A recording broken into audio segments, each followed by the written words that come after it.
Monami madam হচ্ছে আসলে জামাত শিবিরের হচ্ছে XYZ একটা প্রোডাক্ট। তিনি যখন উনাকে দেখবেন যে জামাতের কোনো কিছু, জামাত যদি কোনো অপকর্ম করে উনি কোনো প্রতিবাদ করেন না। উনি কেন জানি তখন খুবই চুপ করে থাকেন, উনার তখন প্রতিবাদের কোনো ভাষা আসে না। কিন্তু দেখবেন যে যখনই কোনো সাধারণ মানুষ কোনো কিছু জামাতের বিরুদ্ধে বলেছে তিনি সাথে সাথে কিন্তু সেটা রিয়েক্ট করেন।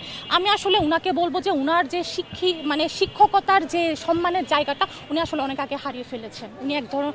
উনি এক ধরনের বায়াসনেস হয়ে গিয়েছেন শিবিরের পক্ষে। জামাতের আমির বাংলাদেশের নারীরা যারা ঘরের বাইরে গিয়ে আসলে কাজ করে তাদেরকে এক ধরনের পতিতাবৃত্তির সাথে কিন্তু তিনি তুলনা করেছেন।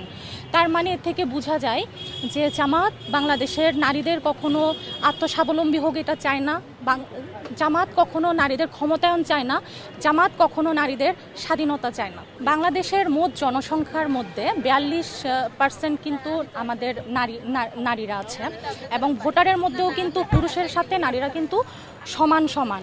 সেক্ষেত্রে একটা পুরা অর্ধেক নারী সমাজকে যদি তিনি এ ধরনের কটাক্ষ করেন, যে নারীদেরকে পতিতা বলে যদি তিনি আখ্যা দেন, তাহলে সামনের ইলেকশনে আমি মনে করি যে আগামীর নারীরা অবশ্যই তাদের যে জবাব ব্যালটের মাধ্যমে দিবে। জামাতের আমির কিন্তু তার বক্তব্যটা কিন্তু তিনি তার মতো করে কিন্তু তাদের দলীয়ভাবেই কিন্তু তিনি প্রচার করেছেন। কিন্তু তারা যখন বুঝতে পারছেন যে সারা বাংলাদেশ থেকে আসলে নারী সমাজ প্রেশার দিচ্ছে তাদেরকে, যার কারণেই তারা পরবর্তীতে এক ধরনের একটা নাটক সাজিয়েছেন যে তার আইডি হয়তো হ্যাক হয়েছেন। তার আইডি যদি সত্যিকার অর্থে যদি আসলে হ্যাক হতো তাহলে তিনি খুব দ্রুত সময়ের ভেতরে অন্যান্য সোশ্যাল মিডিয়া, বিশেষ করে বাংলাদেশের যেটা খুবই গুরুত্বপূর্ণ সোশ্যাল মিডিয়া হচ্ছে ফেসবুকে কিন্তু তারা এই ধরনের তথ্য তখন দিতে পারতেন। তখন আর মানুষ আর তাদেরকে কোনো কিছুতে প্রশ্নবিদ্ধ করতো না। জামাতের আমিরের কাছে একজন নারী হিসেবে আমার তার কাছে দাবি থাকবে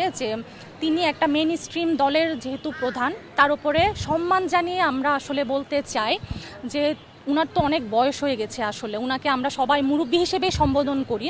তো উনার যেন ওই জায়গাটা যেন ঠিক থাকে, উনি যেন ওই সম্মান নিয়েই যেন একালে এবং পরকালে যেন যেতে পারেন। উনার এক পা আছে এখানে, আরেক পা গিয়েছে কবরে। এখন উনি যদি নারীদেরকে যদি বেশ্যা বলে যদি আখ্যা দেয়, তাহলে তো নারী সমাজ তো তাকে কখনোই ক্ষমা করবে না। তাকে আমি দ্ব্যর্থহীনভাবে বলতে চাই, এ ধরনের যদি কর্মকাণ্ড যদি তারা আবারও নারীদেরকে যদি হেনস্থা করার চিন্তাভাবনা করে থাকে, তাহলে আপনারা তো সিচুয়েশন দেখছেনই, আপনাদেরকে এখন তখন প্রকাশ্যে ক্ষমা চাইতে হবে। এটা তো আসলে লজ্জার।